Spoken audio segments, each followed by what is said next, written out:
Hey guys, good evening. কেমন আছো তোমরা? আশা করি সকলে খুব ভালো আছো।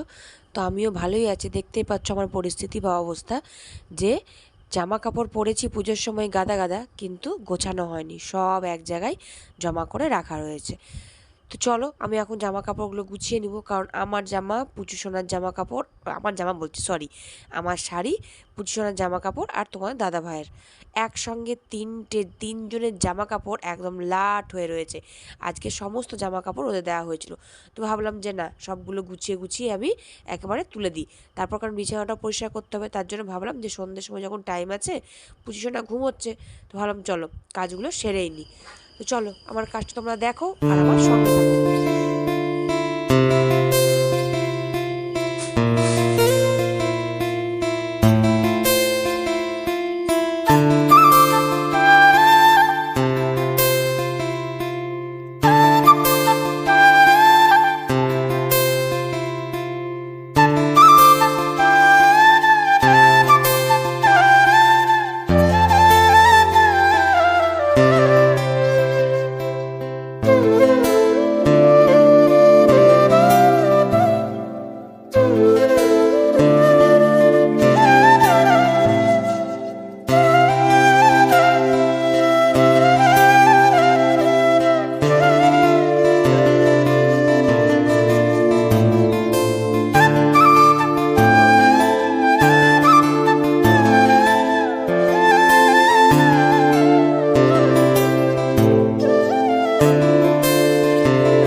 তো দেখতেই পাচ্ছ আমার জামা কাপড় গুছানো কমপ্লিট হয়ে গেছে। এবার আমি বিছানাটাকে পরিষ্কার করে নেবো। তোমরা অনেকদিন ধরে আমাকে রিকোয়েস্ট করছো, এটা আমি অনেকদিন পরই এই ভিডিও দিচ্ছি।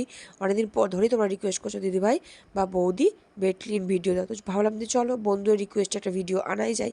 তো ভাবলাম যে না, পুজোও গেছে আর কাজকর্ম প্রচুর, আর ঘরের লোকজন ছিল, তোমরা দেখেইছো সবাই ছিল আমার বাড়িতে। তো বিছানার চাদর টাদর বালিশ করার কিছু চেঞ্জ করা হয়নি, কারণ আমরা এই ঘরে কেউই থাকি না, থাকি আমরা ওই রুমে। তার জন্য এই ঘরটা ভাবলাম পুরো খুলে দিই, সব কালকে কাচা হবে। তো এক এক করে অল্প একসঙ্গে তো কাচতে পারবো না, অল্প অল্প করে আমাকে কেচে নিতে হবে। তো চলো বিছানাটা আমি পরিষ্কার করি, তোমরা আমার সঙ্গে থাকো।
দেখতেই পাচ্ছ বিছানা একদম গুছানো কমপ্লিট। সমস্ত কাজ আমি সেরে নিয়ে বিছানায় বসে পড়েছি। তো আজকের মতো ভিডিও এখানেই শেষ করছি। Tata, bye bye, love you সবাইকে, সবাই ভালো থেকো।